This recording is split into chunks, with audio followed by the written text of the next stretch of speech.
Digital दृष्टि अन्तर्गतको podcast आइपडमा यहाँहरूलाई स्वागत छ। नमस्कार, म दिपक घिमिरे। आजको यस कार्यक्रममा रहेर हामीले आँखा स्वास्थ्यलाई क्षति पार्ने एउटा गम्भीर रोग एआरएमडी, जसलाई एज रिलेटेड म्याकुलर डिजेनरेसन अथवा उमेर अनुसारको म्याकुलर डिजेनरेसन पनि भनिन्छ, यो बारे छलफल गर्नेछौँ। आजको प्रोग्राम अन्तर्गत रहेर यो रोग कसलाई हुन्छ, यसका लक्षणहरू के कस्ता रहेका छन्, कसरी थाहा पाउने यो रोग लागेको नलागेको, सँगसँगै यसका समाधानका विकल्पहरूबारे पनि छलफल गर्नेछौँ। र आज यो प्रोग्रामको लागि हामीले निम्ताएका छौँ वरिष्ठ नेत्र तथा रेटिना स्पेशलिस्ट डाक्टर संयुक्ता विष्ट कार्कीलाई। स्वागत छ म्यामलाई। Thank you. एआरएमडी अर्थात् उमेर अनुसारको म्याकुलर डिजेनरेसन भनेको के हो र यसका कति प्रकार रहेका छन्? उमेर अनुसारको म्याकुलर डिजेनेरेसन, जसलाई एज रिलेटेड म्याकुलर डिजेनेरेसन पनि भनिन्छ, यो भनेको कुनै पनि 50 वर्षदेखि माथिको मान्छेहरूलाई आँखाको पर्दामा हुने एउटा समस्या हो, जुन कुनै रोग लागेर कुनै डिजिज त्यस्तो खालको चाहिँ होइन, तर यो चाहिँ एज अनुसार आउने, जसमा वंशानुगत पनि हुनसक्छ। र यसको प्रकार चाहिँ दुई थरीको हुन्छ, ड्राई र वेट भनिन्छ।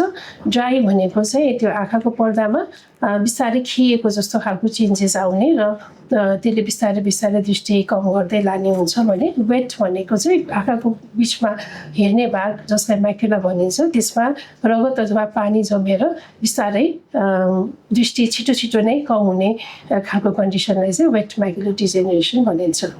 यसले मानिसको दैनिकी जीवनीमा के कसरी असर पारिरहेको हुन्छ?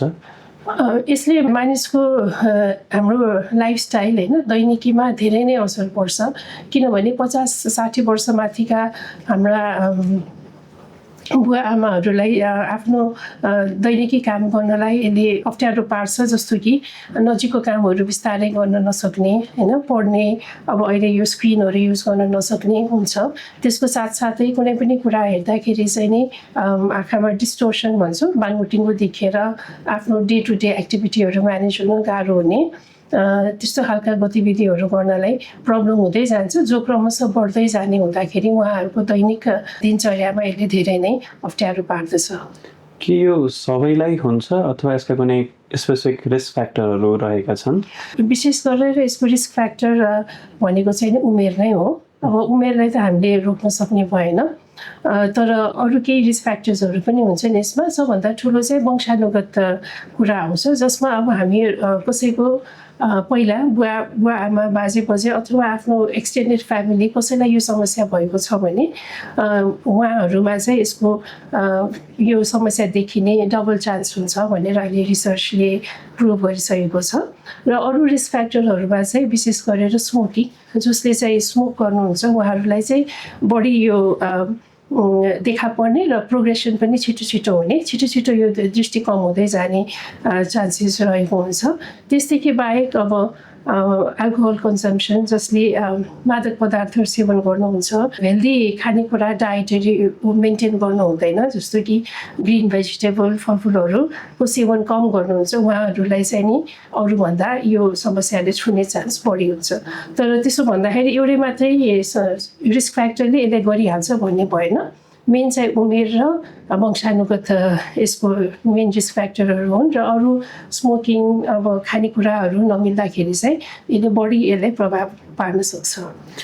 व्यक्तिले आफूलाई एआरएमडी भए नभएको कसरी थाहा पाउने होला? के कस्तो साइन सिम्टम्स अनुभव गर्न सक्नुहुन्छ अथवा कसरी थाहा पाउने इन जेनरल? हजुर, अब यो चाहिँ उमेर अनुसारको समस्या भएको हुनाले अब यङ मान्छेहरूले त्यति यसमा वरि गर्नु पर्दैन, तर 50 वर्ष नागिसकेको कसैलाई, अब आफ्नो घर परिवारमा कसैलाई यस्तो वृद्धावस्थामा आँखा धेरै कमजोर भएर गएको छ भने 50 वर्ष लागेपछि वर्षमा एकचोटि आँखाको जाँच गरेर पर्दाको डाक्टर साहबहरूसँग जाँच गराएर पर्दाको अवस्था हेरिराख्नु पर्ने हुन्छ।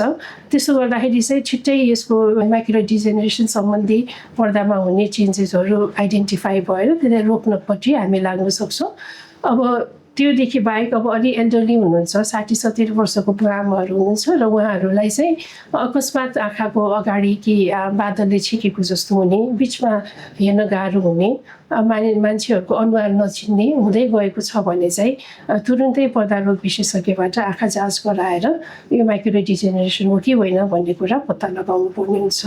हजुरले पर्दा हेर्ने भन्नुभयो, पर्दामा कस्तो खालको परिवर्तनहरू हुने गर्छ यो रोगमा? हजुर, अब पर्दाको जाँच गर्ने भन्ने बित्तिकै हामीले चाहिँ औषधि हालेर नानी फुलाएर भित्र डिटेल जाँच गर्छौँ, जुन मसिनबाट गर्छौँ। त्यो हेर्दाखेरि चाहिँ आँखाबाट बाहिरबाट हेर्दाखेरि सबै कुरा नर्मल हुन्छ, उहाँहरूको चिलाउने बिसाउने सामान्य भए पनि त्यसले चिन्ता गर्नु परेन। तर पर्दामा हेर्दाखेरि बिचमा हाम्रो म्याकुला भनेको चाहिँ पर्दाको एकदमै सेन्सिटिभ ठाउँ हो, जसले चाहिँ हामीले दृष्टि दिइराखेको हुन्छ र हाम्रो सबै डे टु डे एक्टिभिटी गर्नलाई त्यो म्याकुला भन्ने ठाउँ चाहिँ सफा हुनुपर्ने हुन्छ।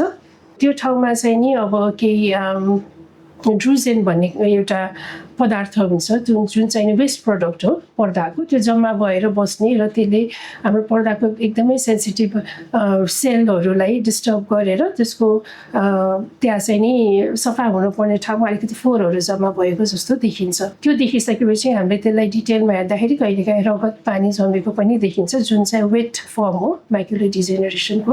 सो यस्तै चेन्जेसहरूको आधारमा चाहिँ हामीले कोही व्यक्तिलाई म्याकुलर डिजेनेरेसन भएको नभएको पत्ता लगाउँछौँ।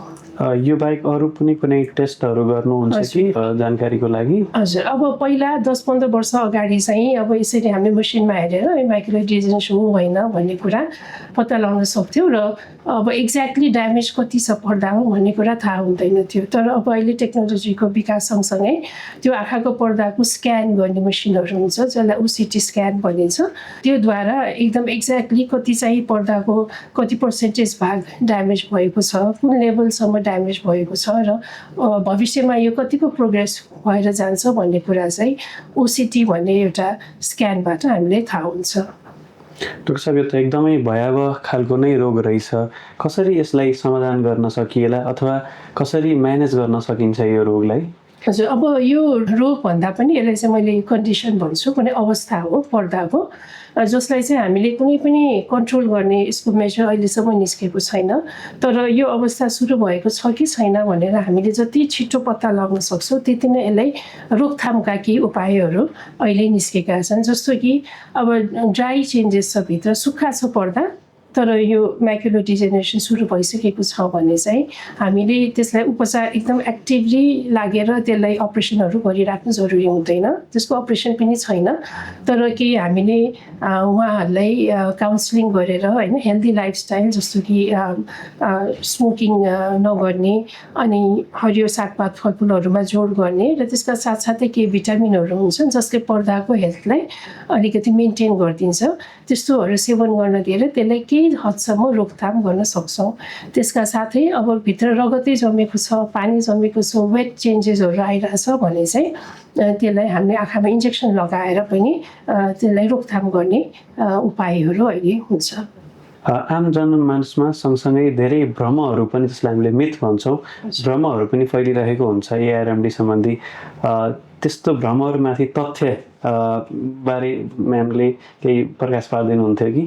अब भ्रमहरू भन्नाले अब धेरै जसो हाम्रो रेटिना क्लिनिकमा आउने बिरामीहरू जो एल्डरली हुनुहुन्छ, अलिक वृद्ध अवस्थामा हुनुहुन्छ, उहाँहरूको चाहिँ के हुन्छ, अब यस्तो खालको हजुरले अवस्था भएको छ, पर्दामा समस्या छ भन्दाखेरि यो त बुढेसकालमा भइहाल्छ, सो यसलाई त उपचार गर्नु पर्दैन होला, अब बुढेसकाल भयो, आँखा नदेख्ने हुन्छ मेरो, केही छैन भन्नुहुन्छ। तर त्यो चाहिँ अहिले मिथ साबित भएको छ।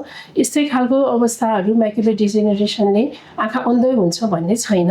तर यसको लागि हामीले समयमा नै अलर्ट भएर समयमा आँखाको चेक जाँच गरेर उपचार गऱ्यो भने यसलाई अन्धोपन हुनबाट हामीले बचाउन सक्छौँ।